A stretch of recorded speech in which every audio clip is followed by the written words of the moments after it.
and it would leave the door open for a second referendum, that amendment, which is something his own frontbench colleagues have said they oppose. Of course I go away. I thank the right honourable gentleman. He's being very generous. Can he spell out to the House, and please don't refer to an article in the political declaration, what are these alternative arrangements to the backstop that the government wants to pursue with the EU? So when I come on to, I've got 5 minutes left, and I will indeed go on to that point. Well, unlike my opposite number, I will take the interventions and I will come on to the outer arrangements because they go to the heart of the amendment from the member for Altrincham and Sale West, which I'm coming on to. But before doing so, I just wanted to briefly, in the time available, touch on the amendments from the member for Beaconsfield and the member for Normanton, Pontefract and Castleford, because again, both of them in their remarks, and I don't for a minute question the principle and spirit in which those amendments are brought to the House, but the reality is they will have significant wider implications beyond Brexit. And that is not just, Mr. Speaker, my view, or indeed that of my right honourable friend, the Prime Minister. It's also the view of leading constitutional experts such as Philip Cowley and Vernon Bogdanor, the latter of whom said, and I quote, "The proposals have international as well as domestic implications." So I think the House needs to be careful as it looks at those amendments, at the lack of debate, the lack of clarity as to the policy, the lack of certainty as to the intent, as to what the consequences of those amendments will be.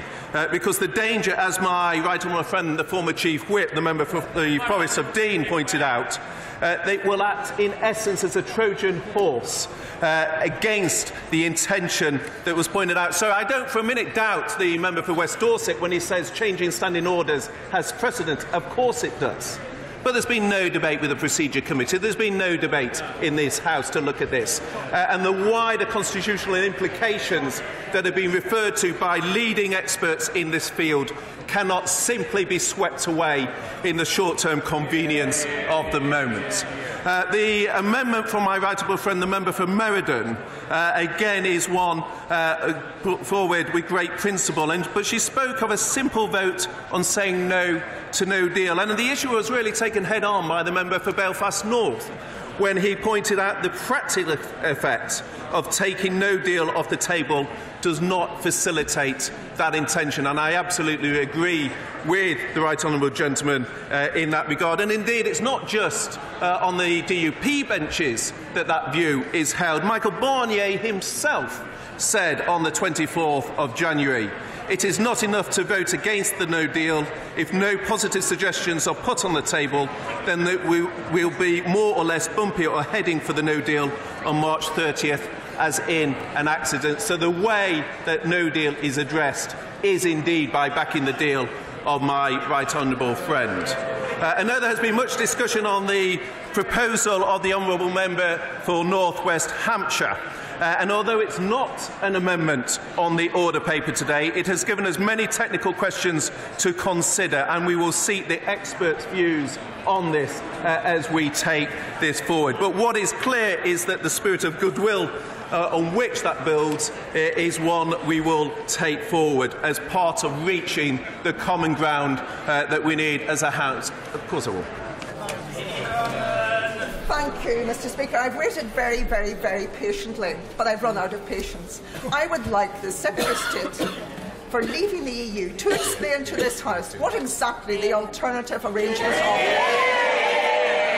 It's a straightforward question, and we are entitled to a straightforward answer. So this will be part of the negotiation, and we will discuss in terms of the technical issues. But what is not in doubt, and it is a commitment shared by the Honourable Lady when indeed she has criticised those on the benches opposite who, unlike the sister parties of the Labour movement in Northern Ireland, have not backed this deal, who have not reflected the will both of the Labour movement in the south and also that in the north. The fact is that they have walked away from the deal, even though the deal is the way of securing that, because the Prime Minister is clear, whatever is agreed, our steadfast commitment to ensuring that no hard border returns to Northern Ireland is a commitment my right honourable friend repeated today and is one on which she is steadfast. Given that I've got just a minute left, Mr. Speaker,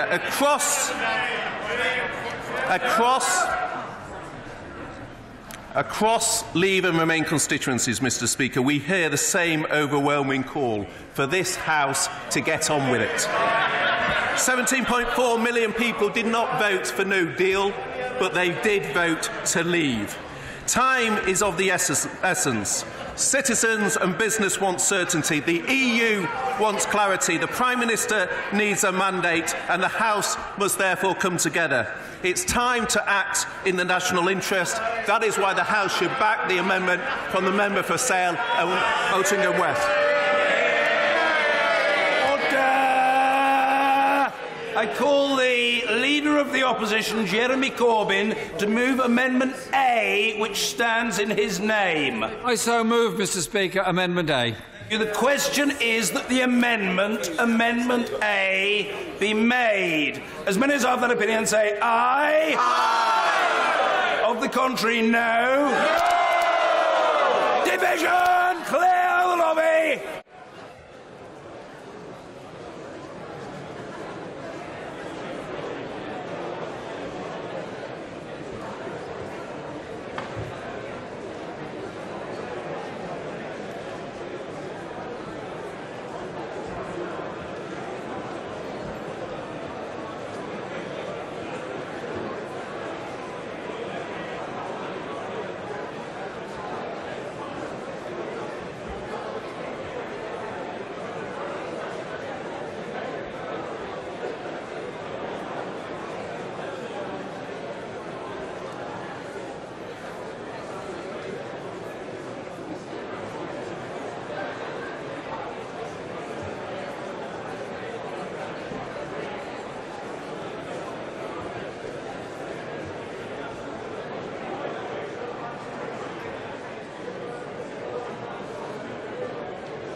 Order. The question is that Amendment A be made. As many as are of that opinion say aye. Aye. Of the contrary, no. No. Tellers for the ayes, Nick Dakin and Thangham Debonair. Tellers for the noes, Wendy Morton and Ian Stewart.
Lock the doors!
The ayes to the right, 296. The noes to the left, 327.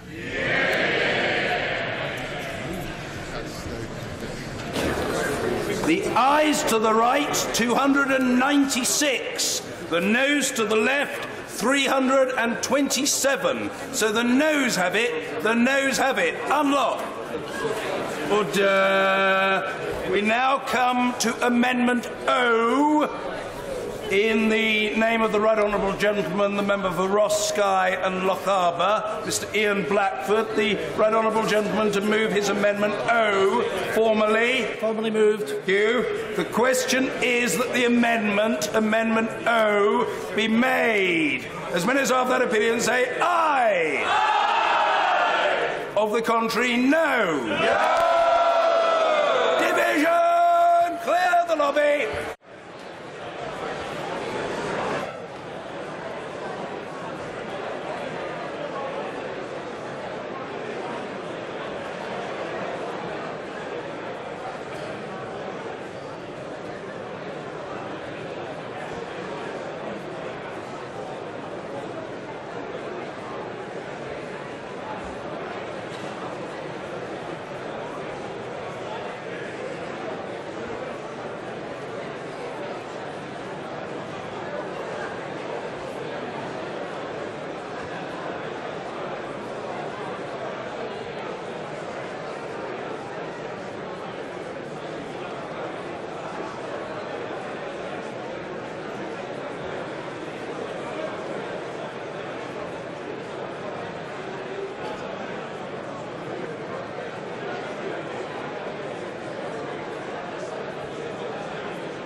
I may as well go ahead. I may as well do it. Order. The question is that Amendment O be made. As many as are of that opinion say aye. Aye. Of the contrary, no. No. Tellers for the ayes, Mrs Marion Fellows and Mr David Linden. Tellers for the noes, Wendy Morton and Ian Stewart.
Applause!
Order! Order!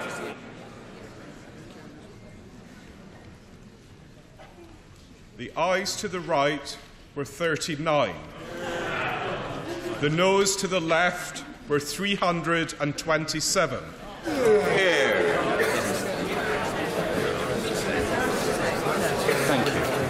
The ayes to the right, 39. The noes to the left, 327. So the noes have it. The noes have it.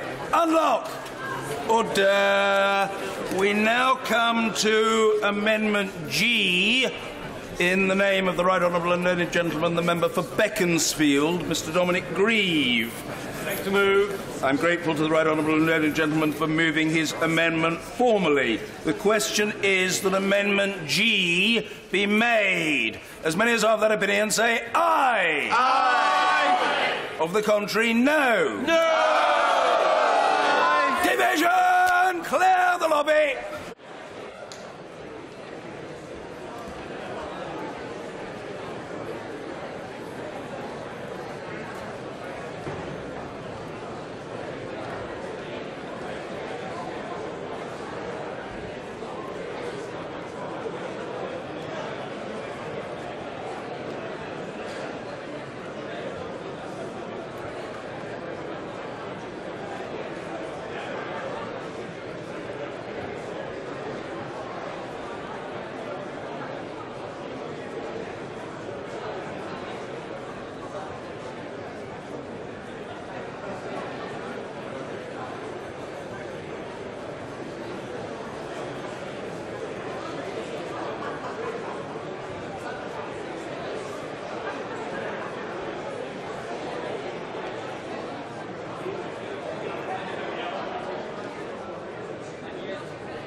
Order. The question is that Amendment G be made. As many as are of that opinion say aye. Aye. Of the contrary, no. Aye. Tell us for the ayes, Nick Dakin and Thangham Debonair. Tell us for the noes, Wendy Morton and Ian Stewart.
the doors!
to the right, 301. The noes to the left, 321. Thank you. The ayes to the right, 301. The noes to the left, 321. So the noes have it. The noes have it. Unlock. Order. We now come to Amendment B, in the name of the Right Honourable Member for Normanton, Pontefract and Castleford, Yvette Cooper. Yvette Cooper to move the amendment formally. Thank you. The question is that Amendment B be made. As many as are of that opinion say aye. Aye. Of the contrary, no. No. Division! Clear the lobby.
Sorry, Jim. Okay. Order. The question is that Amendment B be made. As many as are of that opinion say aye. Aye. Of the contrary, no. No. Tellers for the ayes, Nick Dakin and Thangham Debonair. Tellers for the noes, Wendy Morton and Ian Stewart.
Lock the doors!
ayes to the right, 298.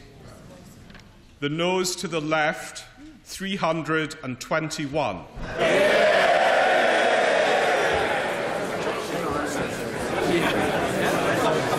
The ayes to the right, 298. The noes to the left, 321. So the noes have it.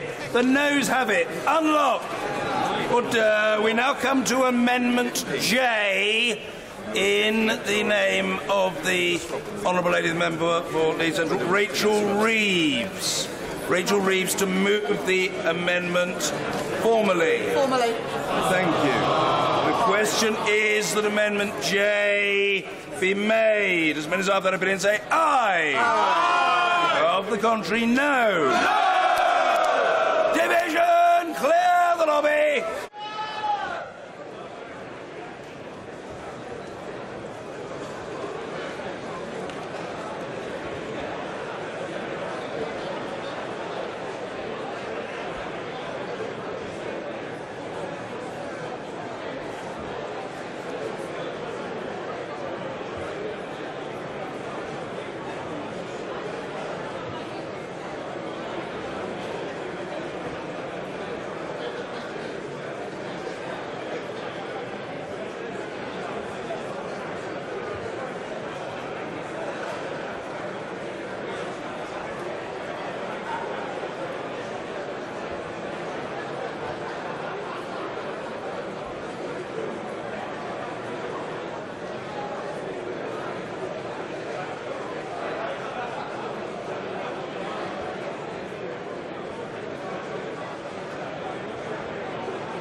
Order.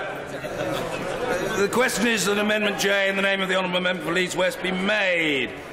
As many as have that opinion say aye. Aye. Of the contrary, no. Tellers for the ayes, Thangham Debonair and Nick Dakin. Tellers for the noes, Wendy Morton and Ian Stewart.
The ayes to the right, 290. The noes to the left, 322.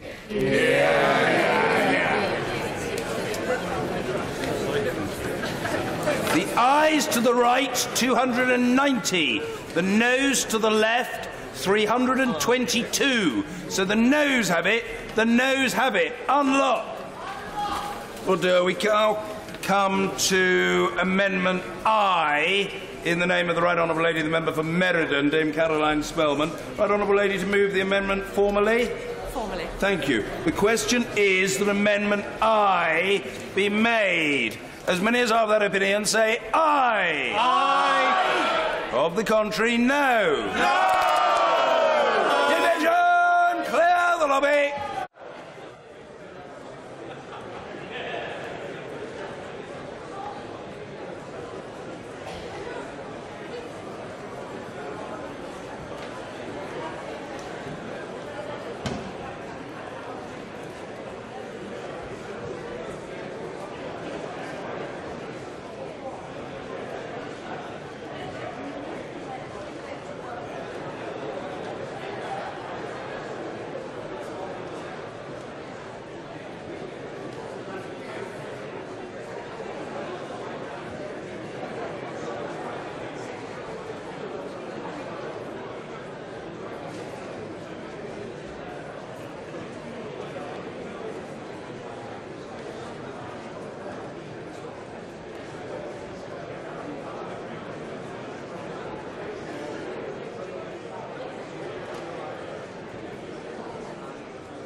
Order. The question is that Amendment I be made.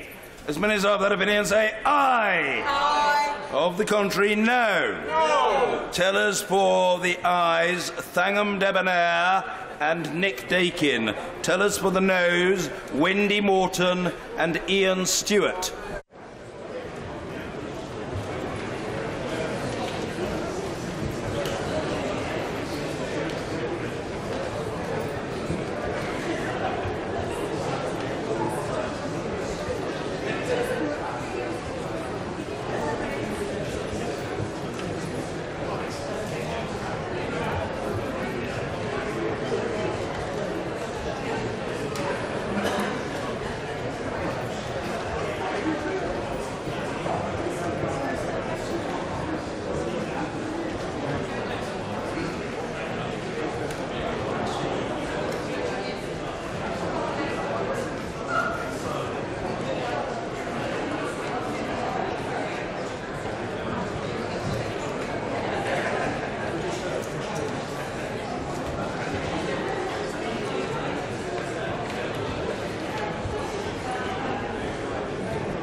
the doors!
Order! Order! The ayes to the right, 318. The noes to the left, 310.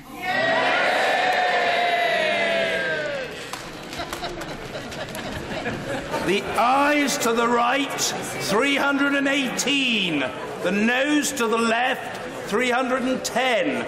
So the ayes have it, the ayes have it. Unlock. Order.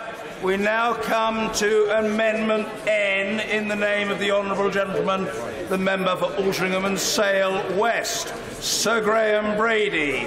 To move formally.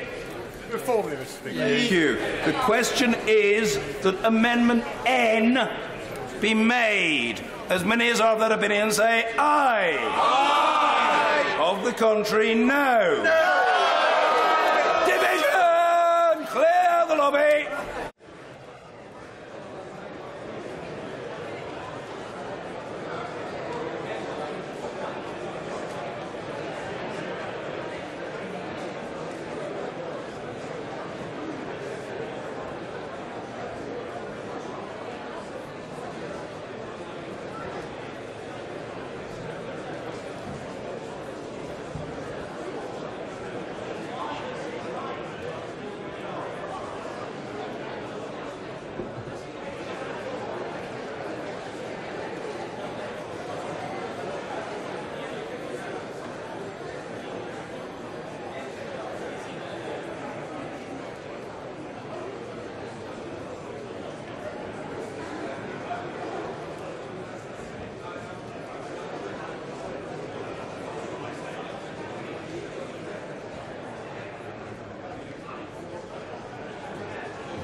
Order. The question is that Amendment N be made.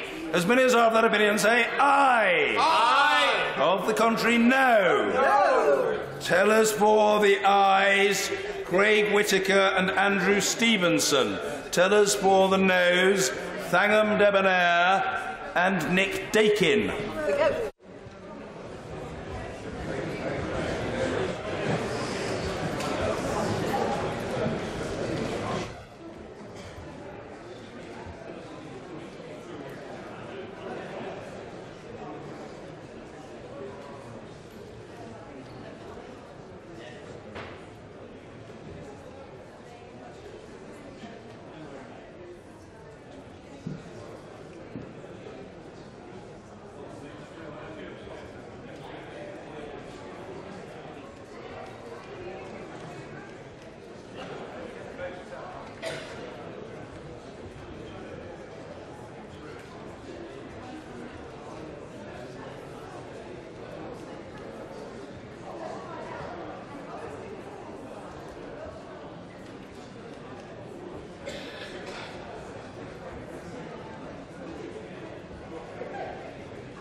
Lock the doors!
ayes to the right, 317. The noes to the left, 301.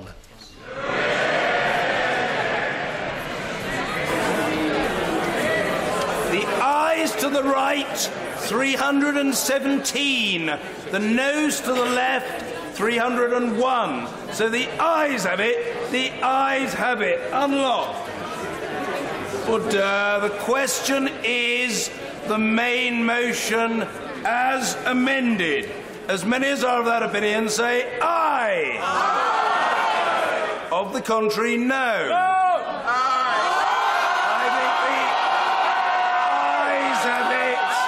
I think the ayes have it. The ayes have it. But, on a point of order, the point of order of the Prime Minister. On a point of order, Mr. Speaker, a fortnight ago, this House clearly rejected the proposed withdrawal agreement and political declaration, with just 202 members voting in favour. Tonight, a majority of honourable members have said they would support a deal with changes to the backstop.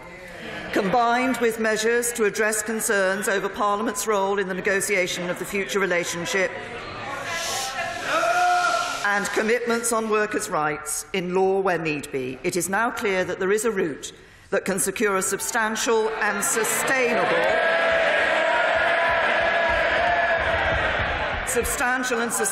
majority in this House for leaving the EU with a deal. We will now take this mandate forward and seek to obtain legally binding changes to withdrawal agreement that deal with concerns on the backstop while guaranteeing no return to a hard border between Northern Ireland and Ireland. And my colleagues and I will talk to the EU about how we address the House's views. As I said this afternoon, there is limited appetite for such a change in the EU, and negotiating it will not be easy.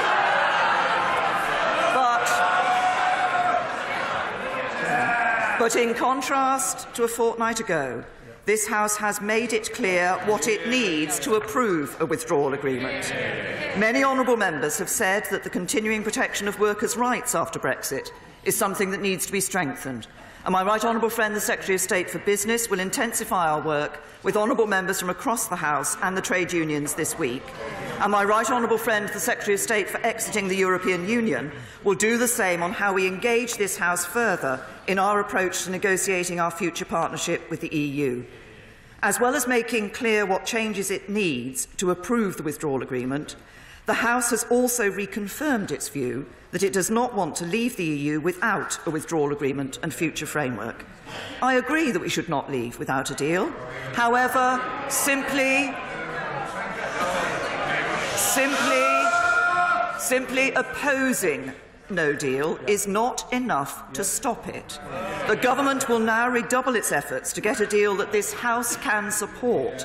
And to that end, I want to invite my right honourable friend, the member for Meriden, the honourable member for Birmingham Erdington, and all those that tabled amendments in opposition to no deal to discuss how we can deliver that by securing a deal. In light of the defeat of the right honourable member, the Leader of the Opposition's amendment, I again invite him to take up my offer of the meeting to see if we can find a way forward. Mr. Speaker, if this House can come together, we can deliver the decision the British people took in June 2016, restore faith in our democracy and get on with building a country that works for everyone. And as Prime Minister, I will work with members across the House to do just that. The point of order, the Leader of the Opposition, Mr. Jeremy Corbyn. Because since we've had this debate and the House has emphatically voted to reject the no-deal option that the Prime Minister was supporting, could I say that we are prepared to meet her, to put forward the points of view from the Labour Party of the kind of agreement we want with the European Union to protect jobs, to protect living standards and to protect rights and conditions in this country. It's exactly the offer that was made last September, exactly the offer that was made 2 weeks ago, and I look forward to meeting the Prime Minister to set out those views to her on behalf of my party.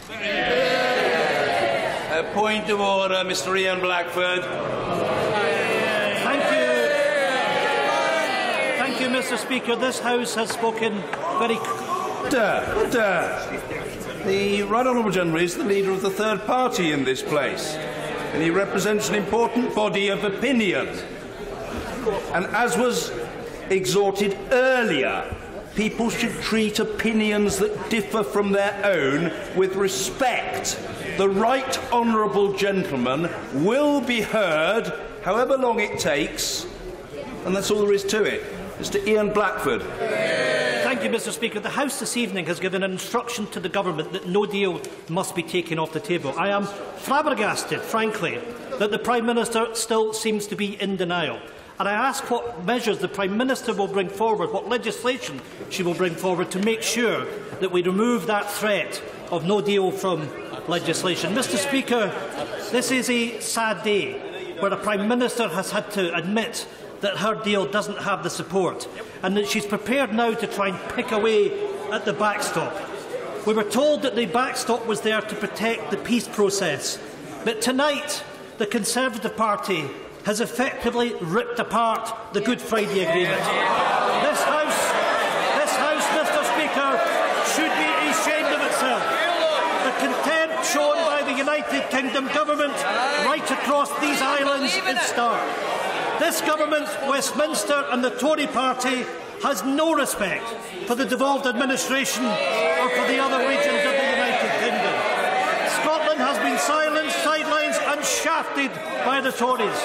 Tonight, Mr. Speaker, the Conservative Party has ripped apart the Good Friday Agreement, an international treaty.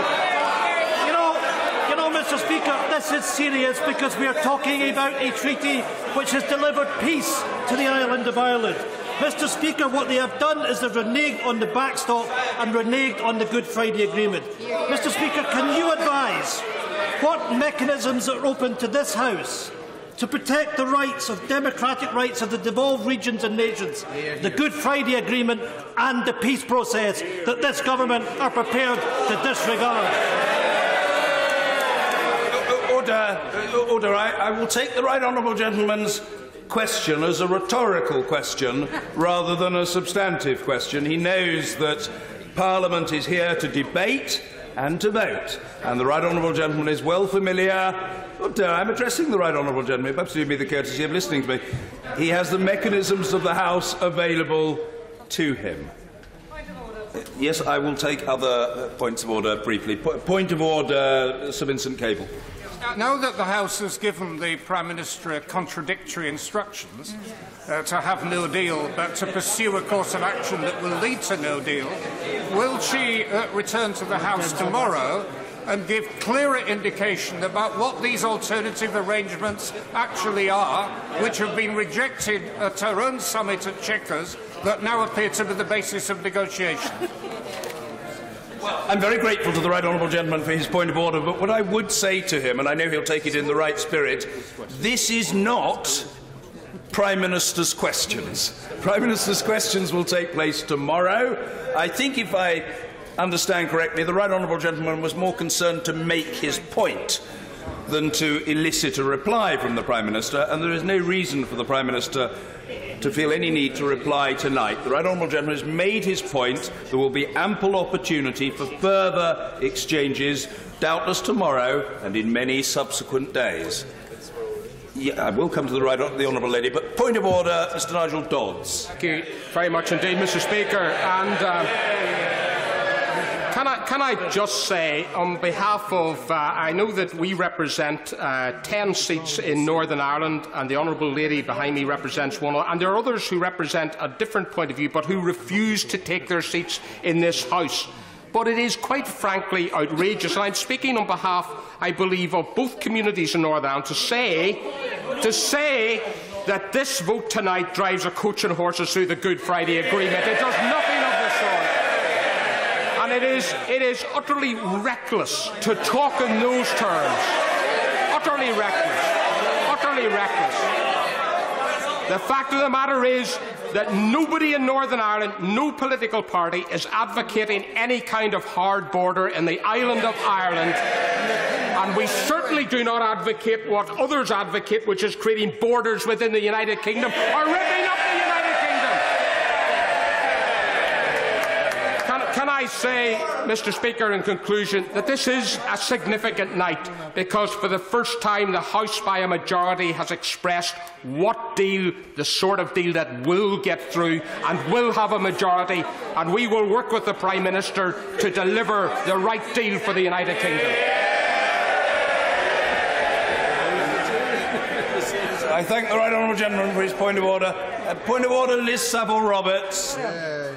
When the woman holding the title of Prime Minister is driven solely by the ideal of holding the Tory party together, and the man known as the leader of the opposition will neither lead nor oppose, how do you advise we get the House back to working for the communities we are supposed to represent?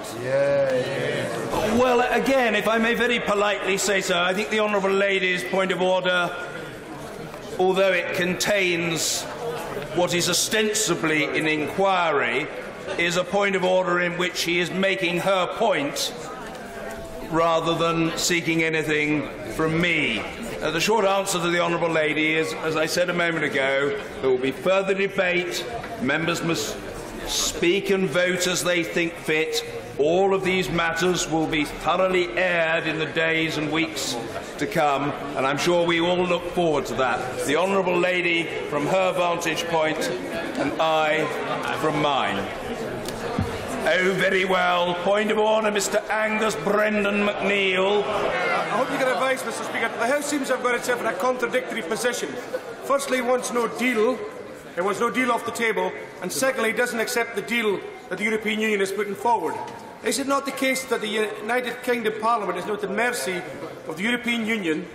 Because if we are in a situation where we have no deal taken off the table and we're not accepting the deal they're offering, where do we go from here? You get a better deal. The honourable gentleman may wish to offer the views that he's just expressed to the news outlets that operate in Anhelion and Yar, and I rather suspect that that is what he will want to do.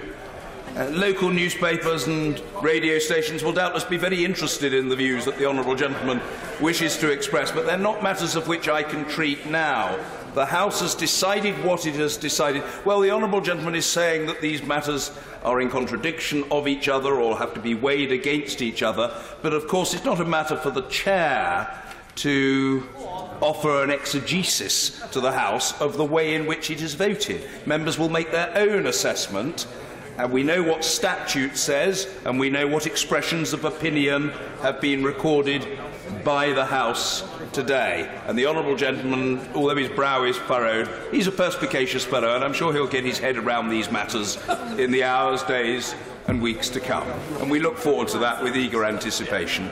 If there are no further points of order, I think we do now come, colleagues, to motion 4, exiting the European Union, brackets, agriculture. The whip to move. Thank you. Thank you. The question is as on the order paper. As many as have that opinion say aye. Aye. Of the contrary, no. No. The ungrateful. Thank you. The division is deferred until tomorrow. Motion number 5, exiting the European Union, environmental protection. The whip to move. I beg to move. Thank you. The question is as on the order paper. As most have that opinion say aye. Aye. Of the contrary, no. I think the ayes have it. The ayes have it. Motion number 6, exiting the European Union, civil aviation. The whip to move. I beg to move. Thank you. The question is as on the order paper. As most have that opinion say aye. Aye. Of the contrary, no. I think the ayes have it. The ayes have it. Motion number 7, radioactive substances. The whip to move. I beg to move. Thank you. The question is as on the order paper. As many as have that opinion say aye. Aye. Of the contrary, no. No. No. The division is deferred. Motion 7 on radioactive substances. The division is deferred until tomorrow. Motion number 8, exiting the European Union, environmental protection. The whip to move. I beg to move. Thank you. The question is as on the order paper. As many as have that opinion say aye. Aye. Of the contrary, no. I think the ayes have it. The ayes have it. Order. Petition. Jenny Chapman. Thank you, Mr. Speaker. I rise to present this petition on behalf of over 500 students and staff from Darlington College in my constituency, who are demanding fair funding for further education. Mr Speaker, colleges build communities.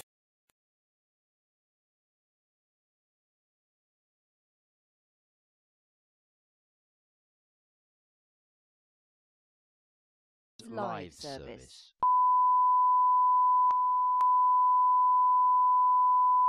This is the primary audio circuit for the Reuters live service.